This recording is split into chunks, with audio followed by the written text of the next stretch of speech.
Hello Bitty, I hope all of you are well and also your study is going very well. Last time हमने angle of contact के बारे में पढ़ा था और बिल्कुल थोड़ा सा देखा था कि एंगल ऑफ कांटेक्ट क्या होता है।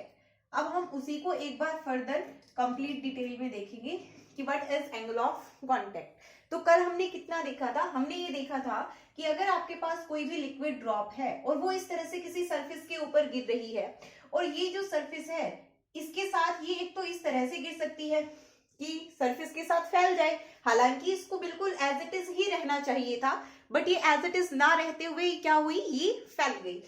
दूसरा ये क्या हो सकता था कि जो लिक्विड ड्रॉप थी वो इस तरह से ही रह सकती है, बिल्कुल एज इट इज भी रह सकती है। तो दो केसेस हो सकते हैं लिक्विड ड्रॉप के सॉलिड के साथ कांटेक्ट बनाने के। तो एंगल ऑफ कांटेक्ट क्या होता है? वो एंगल होता है जो सॉलिड बनाता है किसके साथ? लिक्विड के साथ। अब लिक्विड के साथ कहां से? क्या हम ये वाला ले लें और ये लेंगे तो इसमें कौन सा लेंगे? तो हम क्या करते हैं, हमारा वही फॉर्मूला, अगर आपके पास कोई भी कर्ड पाथ है तो उसके लिए हमेशा डायरेक्शन निकालना हो या एंगल निकालना हो तो आप क्या करते हैं, उसके ऊपर टेंजेंट ड्रॉ कर देते हैं। तो अब यहां पर भी क्या करेंगे, we will do the same here. यहां पर भी क्या करेंगे, we will draw the tangent. ठीक है, हमने यहां पर क्या बना दिया, लिक्विड सरफेस के ऊपर टेंजेंट बना दिया because it is curved surface. अब यहां पर टेंजेंट बना दिया तो अब जो सॉलिड और लिक्विड के बीच में एंगल बना, this angle is angle theta. ठीक है, और इसी थीटा को आप क्या कहते हैं, एंगल ऑफ कांटेक्ट कहते हैं। ओके, नाउ इसमें क्या होगा भाई, इसमें कौन सा वाला एंगल लें, फिर ये वाला या फिर ये? तो हमें क्या लेना है, वो एंगल लेना है जो क्या करे, लिक्विड को एनक्लोज करे। So we will not take this one, we will take this angle. ठीक है, here it is the angle of contact. तो एंगल ऑफ कांटेक्ट की डेफिनेशन क्या बन जाएगी आपके पास, angle of contact is the angle between the tangent to the liquid at that point and the solid interface such that the both of the lines, the tangent to the liquid and the solid interface is enclosing the liquid. क्या हो रहा है, वो liquid को क्या कर रहा है, enclose कर रहा है। So you have to write down the definition that angle of contact is the angle, क्या है ये, कौन सा एंगल है, angle between the tangent to the liquid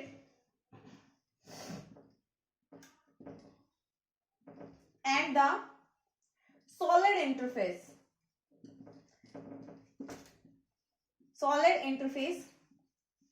such that tangent to the liquid and the solid interface such that the both of the lines are enclosing the liquid, क्या कर रहा हो, लिक्विड को वो क्या कर रही हो भाई, एनक्लोज कर रही हो। नाउ हमने देखा कि एक केस में क्या है, एंगल एक्यूट है, दूसरे में ऑब्ट्यूज है। तो एंगल क्या हो सकता है, इट में बी एक्यूट और इट में बी ऑब्ट्यूज, दोनों ही हो सकता है। अब ये हम कैसे निकालेंगे, तो कल हमने एक और टर्म पढ़ी थी and that was surface energy. तो अब हम अपनी उस टर्म का यूज कर लेते हैं। तो सरफेस एनर्जी, देखो यहाँ पर कितनी सरफेस एनर्जी बन सकती है, तो जो जो सरफेसेस कांटेक्ट में है उन हर एक सरफेस के लिए क्या बनेगी, सरफेस एनर्जी बनेगी। तो यहां पर कौन सी सरफेस एनर्जी बनेगी, कौन कौन से सरफेस कांटेक्ट में है, इसके लिए लिक्विड एंड एयर। तो ये क्या बनेगी, S, surface energy of liquid and air. मैंने ऐसे लिख दिया। ये वाली क्या है, ये सॉलिड सरफेस है हमारे पास, तो इसमें क्या आएगा, surface energy of solid and air. और ये जो है आपके पास, ये जो इंटरफेस है ये वाली, ये कौन सी है, ये है यहाँ पर, ये क्या है, surface energy of solid and liquid. Same here, यहाँ पर ये वाली कौन सी आ जाएगी भाई, surface energy of liquid and air. ये कौन सी आ जाएगी, surface energy of solid and air. और ये वाली जो बनेगी वो कौन सी बनेगी, surface energy of liquid and solid, या फिर solid and liquid, whatever you want to write. ठीक है, अब क्या है भाई, ये दोनों तो चलो हमारे पास हॉरिजॉन्टल कंपोनेंट्स हैं और हमारी जो ड्रॉप है वो किसमें है, उसका मोशन कैसे हो रहा है, हॉरिजॉन्टली ही हो रहा है, वर्टिकली तो वो किस पर है भाई, एट रेस्ट है। तो हमें ये देखना है कि हॉरिजॉन्टली आखिरकार कौन सी एनर्जी एक्ट कर रही है, मतलब क्या इफेक्टिव एनर्जी है, ये देखना है हमें। तो ये वाली जो फैक्टर है SLA यही डिपेंड करेगा। अब देखो इसके आप दो कंपोनेंट्स बना सकते हो या नहीं, एक तो यहाँ पर परपेंडिकुलर, दूसरा इसके हॉरिजेंटल। तो ये कौन सा कंपोनेंट आ जाएगा, it will be SLA cos of theta, और ये कौन सा आ जाएगा SLA sin theta. But as our drop is in rest with respect to vertical direction, so this component is not doing any effect on our drop, तो ये क्या हो गया आपके पास जीरो, इसका इफेक्ट जीरो। नेक्स्ट यहाँ पर बताओ भाई, इसका एक कंपोनेंट तो ये वाला जो इधर एक कंपोनेंट बनेगा वो कौन सा बनेगा SLA cos थीटा, ठीक है। दूसरा कंपोनेंट जो परपेंडिकुलर बनना था, ठीक है, अब वो जो परपेंडिकुलर कंपोनेंट बनेगा वो कौन सा बनेगा वर्टिकल डायरेक्शन में SLA sin ऑफ थीटा। अब हमारी वर्टिकल डायरेक्शन में जो ड्रॉप है वो वर्टिकल डायरेक्शन में क्या है भाई, उसका जो भी वर्टिकल डायरेक्शन में जो हमारे पास इसका एंगल है वो कितना है, मतलब जो इफेक्ट हो रहा है वो कितना हो रहा है, जीरो हो रहा है। दैट्स वाई वर्टिकल कंपोनेंट का इफेक्ट क्या हो जाएगा, जीरो। अब किसी के मन में ये आ रहा होगा कि मैम आपने ये ले लिया तो वर्टिकल कंपोनेंट कहां पर बनाए, तो बेटा आप इसको कैसे बना सकते हो, 90 माइनस थीटा करके बना सकते हो, ठीक है, सेम वही आएगा। तो अगर आप 90 माइनस थीटा करोगे तो यहाँ पर कोस ऑफ माइनस थीटा आ जाएगा वो, ठीक है, कोस ऑफ माइनस थीटा मतलब, या फिर आप उसको फिर 180 माइनस थीटा लिखना, यहाँ पर 180 माइनस थीटा करके करना पड़ेगा आपको। तो मैंने वो 180 माइनस थीटा ना लेकर कोस 180 माइनस थीटा भी थीटा ही हो जाता, इसलिए मैंने वो नहीं लेकर क्या किया है, ये वाला ले लिया डायरेक्ट, ठीक है। ये आपने रेक्टेंगुलर कंपोनेंट्स जब पढ़े थे उस टाइम पे देखा होगा। अब अगर ये इसको बैलेंस में रखना हो तो क्या होगा, आपको इसको बैलेंस में रखना हो तो ये क्या होना चाहिए, SSA किसके बराबर होना चाहिए, SSA बराबर होना चाहिए किस किसके, SLA cos थीटा प्लस में SSL। तो यहां से अगर आप cos थीटा की वैल्यू निकालना चाहेंगे तो then but it will come SSA minus SSL upon में SLA, ठीक है। अब यहां से देखो, अगर आपके पास ये फैक्टर तो दोनों में ही नीचे ही आना है, ठीक है, तो हम जो लिक्विड एयर इंटरफेस है उसके बारे में बात ही नहीं कर रहे हैं, हम किसके बारे में बात कर रहे हैं, we are talking about surface air, मतलब सॉलिड एयर। इस वाले इंटरफेस की सॉलिड का एयर के साथ कैसा है और सॉलिड का लिक्विड के साथ कैसा है, ठीक है, इन दोनों के बारे में बात करेंगे। तो अगर जो हमारे पास SSA है वो ग्रेटर देन हो जाए SSL से, तो जो हमारा cos थीटा है वो कैसा आ जाएगा, cos थीटा है वो कैसा रहेगा भाई, पॉजिटिव रहेगा इस केस में, ठीक है। अब इसका मतलब क्या हुआ, अब cos थीटा की वैल्यू पॉजिटिव है, इसका मतलब आप क्या कह सकते हो, इसका मतलब आप ये कह सकते हो कि जो थीटा है वो लेस देन क्या है 90 है, because all of you know that जैसे ही क्वाड्रेंट चेंज होगा तो सेकंड क्वाड्रेंट में cos थीटा क्या हो जाता है, नेगेटिव हो जाता है। अब ये क्या है आपके पास, पॉजिटिव है, ठीक है, cos थीटा पॉजिटिव है, इसका मतलब theta less than 90, it means theta is acute. तो कौन सा केस, फर्स्ट या second, it will be second case. तो इसका मतलब यहां से आप क्या निकाल सकते हो, ये SSA क्या थी, सॉलिड और एयर की, ठीक है, SSL क्या है आपके पास, SSL है सॉलिड की और लिक्विड की, ठीक है, कि आपके पास जो सॉलिड है और जो लिक्विड है उसमें क्या आपके पास एनर्जी है, ठीक है, वो वाली एनर्जी है। अब इसी केस से आप ये भी तो बोल सकते हो ना कि सरफेस एनर्जी। अब आपने सरफेस एनर्जी को अगर आप पर यूनिट एरिया की सरफेस एनर्जी मतलब इंक्रीज इन यूनिट एरिया 1 ले ले तो वो सरफेस टेंशन ही हो जाती है, तो आप इसको यहाँ पर सरफेस टेंशन भी तो कह सकते हैं। तो देखो अगर ये सरफेस टेंशन जो सॉलिड और एयर वाली जो सरफेस टेंशन है, ये सॉलिड और एयर वाली सरफेस टेंशन ये ज्यादा है इन कंपैरिजन टू सॉलिड और लिक्विड की सरफेस टेंशन। इसका मतलब क्या हुआ कि जो सॉलिड के पार्टिकल्स हैं और लिक्विड के पार्टिकल्स हैं उनमें स्ट्रॉन्ग बॉन्डिंग है, सॉलिड और लिक्विड में स्ट्रॉन्ग अट्रैक्शन है, दोनों में क्या है, स्ट्रॉन्ग अट्रैक्शन हो रहा है, ठीक है। अब इन दोनों में स्ट्रॉन्ग अट्रैक्शन हो रहा है तो इसका मतलब क्या होगा, जो लिक्विड है वो फैलेगा। अब अगर यहाँ पर ये जो आपके पास SSA है वो लेस देन होता किससे, SSL से, मतलब सरफेस टेंशन इससे लेस होती तो क्या होता, थीटा आपके पास ग्रेटर देन 90 आ जाता, because cos theta will be negative in that case, और ये क्या हो जाता आपके पास, angle will be obtuse in that case. और यहां से ये किस केसेस में होता है आपके पास, इसमें आप क्या कहेंगे कि जो लिक्विड का कोहेशन फोर्स है वो क्या है, ज्यादा है। लिक्विड लिक्विड मॉलिक्यूल्स के बीच में जो फोर्स है वो क्या है, ज्यादा है in comparison to liquid and solid. ठीक है, तो ये आपके पास हो गया, ये क्लियर है अब आपके पास।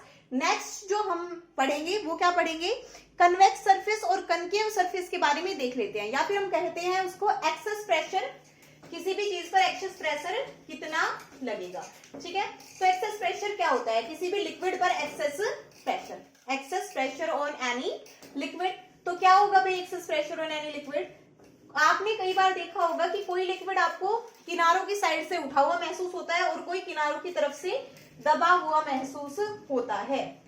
तो देखो भाई, अगर आपके पास इस टाइप का कोई लिक्विड है जिसकी सरफेस कैसी है, प्लेन है, तो यहाँ पर जो मॉलिक्यूल है इस पर एक सरफेस टेंशन इधर लग रही होगी टेंजेंशियली, दूसरी सरफेस टेंशन इधर लगेगी टेंजेंशियली। अब एक का अगर वर्टिकल कंपोनेंट ऊपर आएगा तो दूसरे का वर्टिकल कंपोनेंट कहाँ आएगा, नीचे। दैट मीन्स ये ना तो ऊपर जाने की कोशिश करेगा और ना ही ये मॉलिक्यूल नीचे आने की कोशिश करेगा। तो अगर आपके पास कोई लिक्विड सरफेस है तो उस पर जो एक्सेस प्रेशर होगा वो कितना होगा, 0 होगा। ठीक है, एक्सेस प्रेशर ऑन लिक्विड। ठीक है, किसी भी लिक्विड ड्रॉप पर एक्सेस प्रेशर कितना होगा, 0 होगा। कब 0 होगा, अगर जो सरफेस है, लिक्विड सरफेस क्या है आपका, स्मूथ है, बिल्कुल प्लेन है। नेक्स्ट, अगर आपके पास इस टाइप का लिक्विड सरफेस है और ये लिक्विड अंदर की तरफ भरा हुआ है, दैट मीन्स ये क्या है, कन्वेक्स है। इनवर्ड साइड ये क्या है भाई, कन्वेक्स है, और आउटवर्ड साइड कनकेव है। इसमें अगर आपको सरफेस टेंशन निकालनी है तो इस तरह से टेंजेंशियल फोर्स जाएगा। अब जब इस तरह से टेंजेंशियल फोर्स जाएगा, ये सरफेस टेंशन, एक कंपोनेंट ये, दूसरा कंपोनेंट ये, और दोनों के वर्टिकल कंपोनेंट इस डायरेक्शन में। अब देखो, इन दोनों ने तो एक दूसरे को क्या कर दिया, कैंसिल। नेट फोर्स किधर हो गया, इनवर्ड। ठीक है, इनवर्ड साइड। अब अगर आपके पास क्या होता, ये ही सरफेस कुछ इस तरह से होती। ठीक है, अब ये इस तरह से है तो ये कन्वेक्स हो गई, इसके लिए सरफेस टेंशन निकालो। ये आपके पास क्या हो गए, टेंजेंट्स। तो एक कंपोनेंट ये, दूसरा ये दोनों तो हो गए कैंसिल। दोनों के एक एक कंपोनेंट इधर आएगा, मतलब नेट फोर्स किधर आ गया, इस तरफ आ गया। नेट फोर्स कहां आ गया, इसमें अपवर्ड, इसमें इनवर्ड। इसमें कहां आ रहा है, अपवर्ड आ रहा है। ठीक है, तो ये कौन सी सरफेस है, ये कनकेव साइड में है या नहीं है भाई, कनकेव साइड में है। और ये कौन सी साइड में है, कन्वेक्स साइड में एक्सेस प्रेशर आपका है। ठीक है, अगर आपको इसको स्टेटमेंट की फॉर्म में लिखना हो तो आप कैसे लिखोगे, दैट एक्सेस फोर्स और एक्सेस प्रेशर, एक्सेस फोर्स या फिर रिजल्टेंट फोर्स ज्यादा बेटर वर्ड रहेगा, है ना। Resultant force on liquid will be inward if curved surface is convex, and will be outward if curved surface is concave। ठीक है, तो यहां से, और अगर ये जो ड्रॉप है ये ड्रॉप इक्विलिब्रियम में है, if the drop is in equilibrium, if the drop is in equilibrium, अगर ये ड्रॉप आपकी इक्विलिब्रियम में है तो क्या होगा, मतलब ये आउटसाइड में, कन्वेक्स वाली साइड में, आउटसाइड में एक्सेस प्रेशर है। ठीक है, कनकेव केस में। और इसमें क्या है, ये अंदर की तरफ प्रेशर आ रहा है कन्वेक्स में, तो जो इसकी, आप अगर इसको ऊपर वाली साइड से देखोगे तो ये आपको कैसा लगेगा, कनकेव लगेगा या नहीं लगेगा भाई। आप ये बोल दो मैं बाहर वाली साइड बोल रहा हूं, तो वो कैसे हो जाएगी, कनकेव। यहां से देखोगे तो ये सरफेस कौन सी आ जाएगी, कन्वेक्स। बाहर से देखोगे तो कनकेव। ठीक है, यही तो होता है ना। इस वाले केस में जब आप ऊपर से देखोगे तो कैसे बनेगी, ये कन्वेक्स। नीचे से देखोगे तो कैसे बनेगी, कनकेव। तो हमेशा जो एक्सेस प्रेशर होता है, जो कनकेव साइड में प्रेशर है, concave side, the pressure on concave side will be more, concave side will be more। concave side में जो प्रेशर होगा वो हमेशा क्या होगा, ज्यादा होगा, ठीक है। अब कनकेव साइड में प्रेशर ज्यादा है, इस साइड में ऑब्वियसली प्रेशर ज्यादा है, तभी तो ये जो ड्रॉप है वो किसमें है, इक्विलिब्रियम में एग्जिस्ट कर पा रही है। तो आप ये थंब रूल याद कर लीजिए कि हमेशा कनकेव साइड में जो प्रेशर होता है वो क्या होता है, ज्यादा होता है, ठीक है। अब नेक्स्ट जो टॉपिक आप लोगों के पास आता है वो आता है access pressure inside a liquid drop, किसी भी लिक्विड ड्रॉप के अंदर एक्सेस प्रेशर। तो अब आप एक सॉलिड बोल लीजिए भाई, वो सॉलिड बोल है, अगर आप उसको अंदर से दबाना चाह रहे हो तो उसके जो पार्टिकल्स हैं उसके अंदर कोई फोर्स जनरेट हुआ, लेकिन क्या वो फोर्स या फिर क्या वो प्रेशर उसको जैसे आपने रिलीज किया तो क्या उसको बाहर की तरफ धकेलना चाहेगा, बिल्कुल भी नहीं, ठीक है। वो जैसी बॉल की शेप थी वो वैसी बॉल की शेप बन जाएगी। नेक्स्ट, अगर आप क्या करते हैं, एक बैलून को लेते हैं और बैलून को फुलाते हैं, तो पहले जो उसकी पार्टिकल्स थे वो कैसे थे, पास पास थे। जैसे आपने उसको उसके अंदर ब्लो किया, उसके अंदर हवा भर दी, तो क्या हुआ, जो पार्टिकल्स है वो किस डायरेक्शन में चले गए, वो दूर दूर चले गए। अब वो सारे जो पार्टिकल्स हैं जब आप उसको कंप्रेस करोगे तो कंप्रेस होगा और कंप्रेस होगा और कंप्रेस होगा, और एक क्या आ जाएगी, सर्टेन स्ट्रेस आ जाएगी जहां तक वो कंप्रेस हो सकता है, ठीक है। ऐसा वाला बैलून लेना है जो फूटेगा नहीं, ठीक है, वो वाला थोड़ा बढ़िया वाला बैलून लेना है। ये मत बोला मैडम थोड़ा सा कंप्रेस कर दिए फूट गया, वो वाला नहीं, मतलब कुछ एक ऐसे सर्टेन स्टेज आ जाएगी जहां तक वो फूटेगा नहीं। तो जो उसके पार्टिकल्स हैं उसके अंदर क्या जनरेट हो चुका है, एक एक्सेस प्रेशर जनरेट हो सकता है, ठीक है। अब आप क्या करते हो, जो कोई भी अगर आपके पास लिक्विड ड्रॉप है, पहली चीज तो ऑन लिक्विड ड्रॉप या फिर inside a liquid drop, inside a liquid drop. तो अब देखो भाई, सरफेस टेंशन का काम क्या होता है, सरफेस टेंशन क्या करती है कि कोई भी आपके पास फैला हुआ लिक्विड है उसके पार्टिकल्स को पास लेकर आती है और उसका जो सरफेस एरिया है उसको क्या करने की कोशिश करती है, सरफेस टेंशन ट्राइज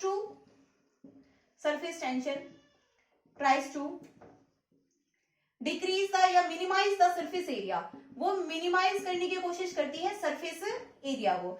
लेकिन जो सरफेस एरिया है क्या वो जीरो हो सकता है, but surface area can't be zero in spite of surface tension acting there, surface tension surface area can't be zero,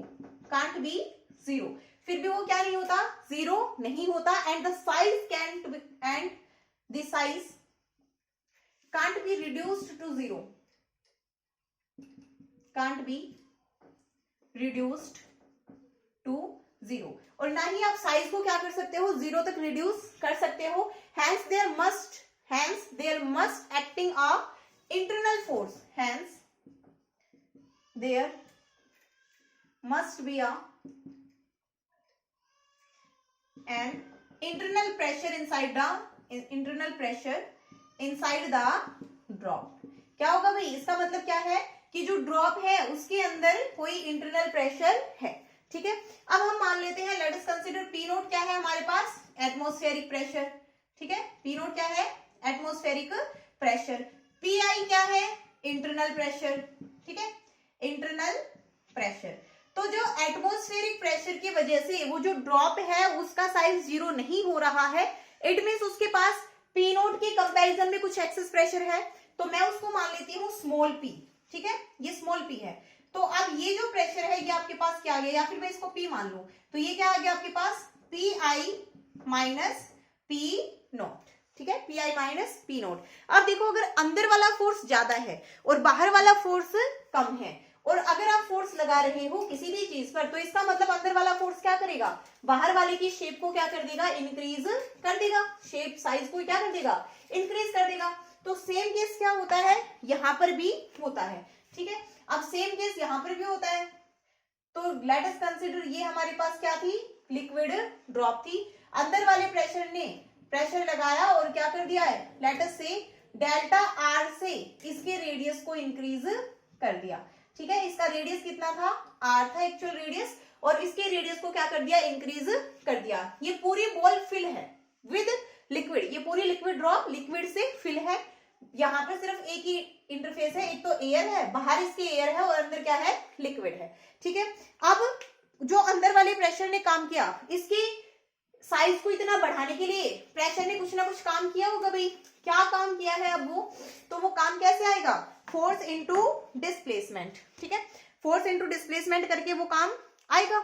तो करो भाई, वर्क क्या होता है, फोर्स इनटू डिस्प्लेसमेंट। डिस्प्लेसमेंट कितना हुआ है, डेल्टा आर। अब फोर्स यहां से कैसे निकाले हम, तो फोर्स कैसे निकालें, pressure per unit area. Force, pressure क्या होता है, फोर्स पर यूनिट एरिया, तो फोर्स क्या हो जाएगा, प्रेशर इनटू में एरिया। तो प्रेशर कितना है भाई, प्रेशर जो हम एक्सेस प्रेशर है वही काम कर रहा है, वो क्या है, P I minus P naught, into area क्या है, 4 pi r square into delta r. Delta r क्या है आपके पास, यहां पर डिस्प्लेसमेंट है, ठीक है। तो ये आपके पास क्या हो गया, वर्क डन हो गया है, किसके द्वारा, एक्सेस प्रेशर जो कि ड्रॉप के अंदर है उससे, ठीक है। अब नेक्स्ट देखो भाई, इस वर्क ने क्या किया है, ये जो वर्क लगा है, ये जो फोर्स लगा है, इसने क्या किया है, इसने इसके एरिया को इतना इंक्रीज कर दिया है, ठीक है। अब जो नया इंक्रीज एरिया है, तो आप क्या निकालेंगे, इंक्रीज इन एरिया। तो इंक्रीज इन एरिया क्या हो जाएगा आपके पास, 4 pi r plus delta r का square minus 4 pi r square, ठीक है, ये हो जाएगा। इसको खोलेंगे तो क्या बनेगा, 4 pi r square plus delta r square plus r into delta r, 2 r into delta r minus 4 pi r square, ठीक है, ये कंप्लीट बनेगा। यहां से डेल्टा आर स्क्वायर को हम नेग्लेक्ट कर सकते हैं, बिकॉज डेल्टा आर बहुत ही छोटा है, तो आप इसको क्या कर सकते हैं, नेग्लेक्ट कर सकते हैं। कंप्लीट को खोलेंगे तो क्या बन जाएगा, 4 pi r square, delta r square को हमने नेग्लेक्ट कर दिया है, ये क्या बना, 8 pi r delta r minus 4 pi r square, ये हो गया है कैंसिल। अब देखो भाई, अगर जो ड्रॉप है वो इक्विलिब्रियम में है, इसका मतलब जो ये वर्क डन है ये और इंक्रीज इन एरिया, ये दोनों चीजें क्या, इंक्रीज इन एरिया, और उसको आप किससे मल्टीप्लाई कर दो, सरफेस टेंशन से। सरफेस एनर्जी और ये जो वर्क डन है ये क्या होनी चाहिए भाई, बिल्कुल बराबर होनी चाहिए। तो कर दो यहाँ पर सरफेस टेंशन को क्या मान लो, एस मान लो, ठीक है, और सरफेस टेंशन को एस मानकर आप यहां पर क्या कर दो, दोनों को इक्वल कर दो। लेट अस से हमारे पास क्या है, सरफेस टेंशन एस है, तो सरफेस एनर्जी कितनी हो जाएगी आपके पास, जो सरफेस एनर्जी हो जाएगी वो क्या हो जाएगी, 8 पाई आर डेल्टा आर। अगर ड्रॉप इक्विलिब्रियम में है तो ये और ये दोनों क्या होंगे, बराबर होंगे, इन दोनों को बराबर कर दो, इसको इक्वेशन फर्स्ट और इसको इक्वेशन सेकंड। इसके बाद लिखेंगे if the drop is in equilibrium then this and this will be equal, और क्या हो जाएगा, P into 4 pi r square delta r बराबर 8 पाई आर डेल्टा आर। ये कैंसिल हो गया, एक आर से एक आर कैंसिल, पाई से पाई कैंसिल, और यहां पर P किसके बराबर आ जाएगा, 2 आर 2 S बाय आर, ये S कैंसिल नहीं हुआ है, एक मिनट, ये डेल्टा आर है और इनटू में यहां पर क्या है, S, ठीक है। सरफेस टेंशन से हमने मल्टीप्लाई किया इसको सरफेस एनर्जी बनाने के लिए। तो आपके पास एक्सेस प्रेशर क्या आ गया ड्रॉप के अंदर, 2S बाय आर, ठीक है। अब अगर आपको ड्रॉप की बजाय क्या दे दे, एक बबल दे दे, तो बबल क्या होता है भाई, थोड़ा सा पानी होता है, बबल के अंदर भी हवा होती है, तो उसमें दो सरफेसेस आ जाते हैं, ठीक है। एक तो जैसे इस टाइप से होता है बबल, इस टाइप से बन जाएगा आपके पास, ये बबल बनेगा, ठीक है। अब इसमें दो रेडियस हो जाएंगे, बट ये जो लेंथ होती है ना, ये इसकी जो थिकनेस होती है बिल्कुल ही छोटी सी होती है, आप उसको नेग्लेक्ट कर सकते हो, नेग्लेक्ट मानकर चल सकते हो, बट जो आपके पास इंटरफेस बन जाएंगे वो दो बन जाएंगे, एक तो बाहर वाला सरफेस एयर इंटरफेस, एक अंदर वाला। तो यहाँ पर दो एरियाज में क्या हो रहा है, इंक्रीज हो रहा है, एक तो अंदर वाले में एक बाहर वाले में।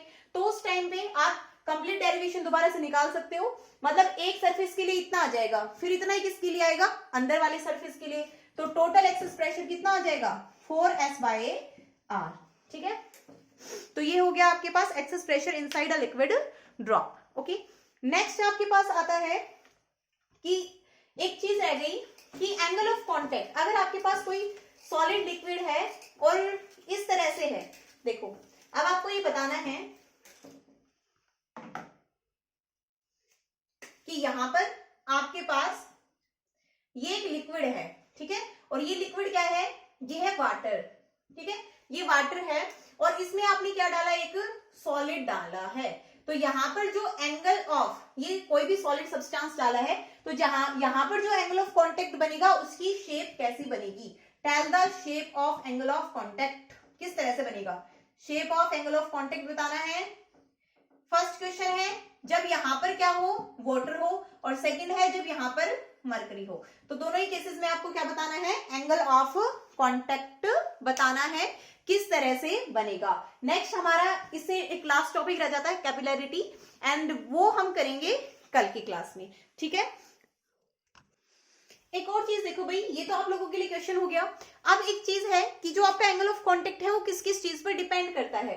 तो किस किस चीज पर डिपेंड करता है, जो एंगल ऑफ कांटेक्ट है वो डिपेंड करेगा सॉलिड और लिक्विड के नेचर के ऊपर। ये रह गया था सॉलिड एंड लिक्विड का नेचर जो है कि किस टाइप का नेचर है, on the nature of solid and liquid. दूसरी चीज किस पर डिपेंड करेगा वो, कि यहाँ पर जो फ्री सरफेस है, free surface above the nature of free surface above the liquid, nature of free surface above the liquid, जो सरफेस है उसके ऊपर, जो फ्री सरफेस है उसके ऊपर भी डिपेंड करेगा।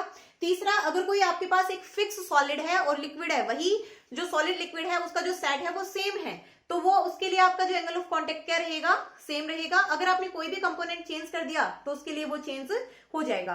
और आपका जो एंगल ऑफ कांटेक्ट है वही डिटरमाइन करता है कि आपका कोई भी लिक्विड है वो किसी सॉलिड को भिगोएगा या फिर नहीं भिगोएगा, ठीक है। तो आपको ये बताना है कि किस केस में तो भिगोएगा और किस में नहीं भिगोएगा।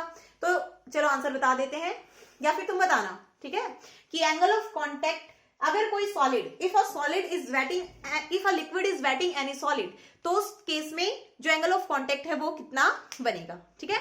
तो ये दोनों क्वेश्चंस के आंसर मिलने चाहिए कल।